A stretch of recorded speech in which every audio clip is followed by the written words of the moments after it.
Lo que van a escuchar a continuación no es una historia, es una histeria.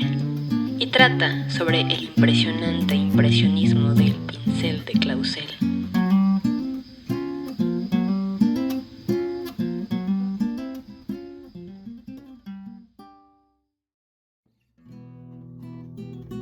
Nos quedamos en que Clausel se fugó de la cárcel por el episodio de Tomochic y a principios de 1894, con un poco de ayuda de sus amigos, huye prófugo de la injusticia a Veracruz para tomar el barco que lo llevará a su primer destino en el exilio, Nueva Orleans.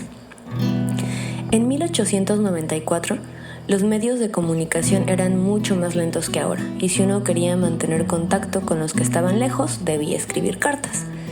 Ya sabemos que Joaquín tenía vena de escritor, por lo que la literatura epistolar no le fue nada difícil. Ser fluente en la escritura no es cosa que se le dé a todas las personas. He conocido casos de gente que incluso sufren escribiendo oficios que no tienen mayor gracia que rellenar espacios en blanco y agregar al final la frase "saludos cordiales". Pero nuestro Quiricio ya ha demostrado no ser de esta clase de gente y gracias a Momo sabía escribir mucho más que oficios. A consecuencia de este don que se le concedió a nuestro héroe, existe un archivo de su literatura epistolar, mediante la que aquellos que nos hemos interesado en su memoria podemos saber de las venturas y desventuras del joven Joaquín. Joaquín le escribió desde el exilio a algunas personas, entre ellas a un primo llamado Mauro, del que ya hablaremos más adelante. Pero una de sus destinatarias predilectas fue una chiquilla llamada Esther. Esther era la hermanita de uno de sus amigos, a quien, a juzgar por los contenidos de sus cartas, parece que pretendía.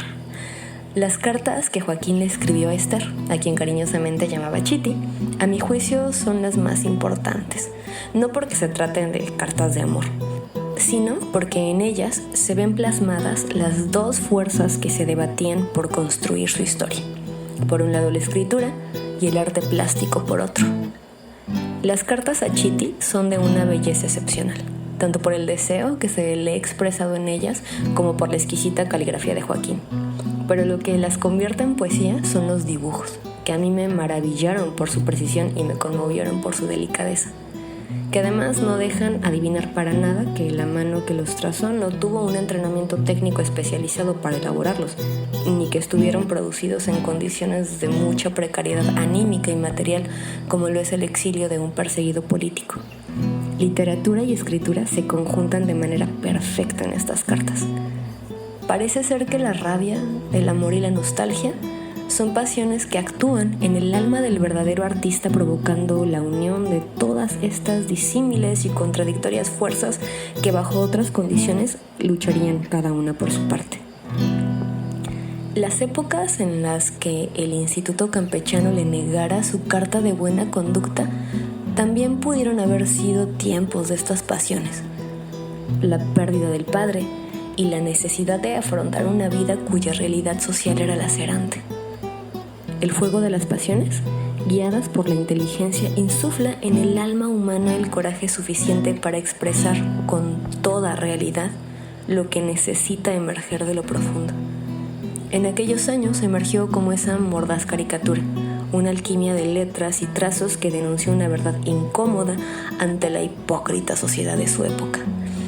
No hay duda que Clausel pudo haber sido un excelente caricaturista, pero por razones que desconocemos no siguió esa senda y abandonó el dibujo para aferrarse en su juventud con todas sus fuerzas a las letras. Otro revés de la fortuna. El ejercicio de las simples letras lo había conducido a un segundo exilio. Quien lo ha perdido todo es poseedor de una liviandad que aquellos que poseen bienes envidian.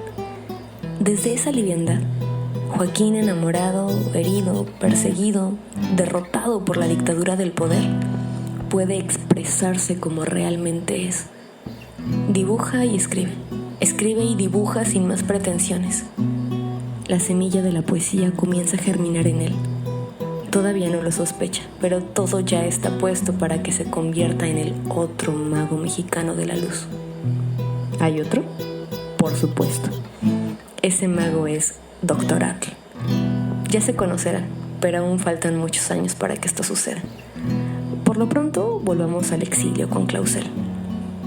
Después de Nueva Orleans, se desplazó a Nueva York. Allí consiguió un pequeño cuarto. Su vida era tan simple como el dinero que tenía para vivir. Sobre esto, en una de sus cartas escribe: me conduzco con la honradez, el método y la honorabilidad que lo haría el Papa. Y bien sabe Dios que esto no es por virtud, sino por miseria. En otra carta desde Nueva York escribe: ¿qué haré con el porvenir? No lo sé. ¿Estoy contento aquí? No. ¿Quisiera volver a México? Sí. Siempre que haya otra administración, porque ¿qué haría yo en esa ciudad después de recibirme? No podría litigar. Yo fundaría nuevamente un periódico, pero ¿quién se atrevería a darme un centavo para ese negocio? Imposible me sería a un indultado vivir allí. Mi destierro no solo es político, es social. No tengo esperanza. Joaquín se siente huérfano y sin esperanzas una vez más. Para entonces su madre también ha fallecido y no tenemos noticia de que tuviera contacto con algunos de sus medios hermanos por parte de su padre, si es que aún vivían. Su único contacto familiar es ese primo que les mencioné antes. Nunca perdió contacto con él y en este difícil momento es quien lo ayuda a resolver su regreso a México. Se sabe que Mauro Clausel le escribió a Justo Sierra Méndez, filósofo e historiador también nacido en San Francisco de Campeche, y quien formaba parte de la administración porfirista, militando en la facción de los científicos, facción mucho más simpática que la de los militares. Sierra es memorable por haber sido la cabeza más visible del proyecto que sentó los cimientos de las instituciones de educación pública que perduran hasta este preciso instante, incluyendo a las escuelas normales y por supuesto a la UNAM. Es decir, Mauro le estaba escribiendo a un peso pesado de la cultura nacional. No sé si en aquella época fuera común escribirle cartas a los ministros de la Suprema Corte de Justicia esperando que estos contestaran, pero es de suponer que la correlación de fuerzas entre los militantes antiporfiristas respecto a algunos miembros de la administración pública, que para entonces ya no gozaba de total consenso, lo permitían. Pues el hecho estuvo en que Sierra Méndez se vio obligado a responder la misiva, pero reiterando la decisión de Díaz en la que Joaquín podía regresar a casa siempre y cuando aceptara pasar un tiempo en la cárcel.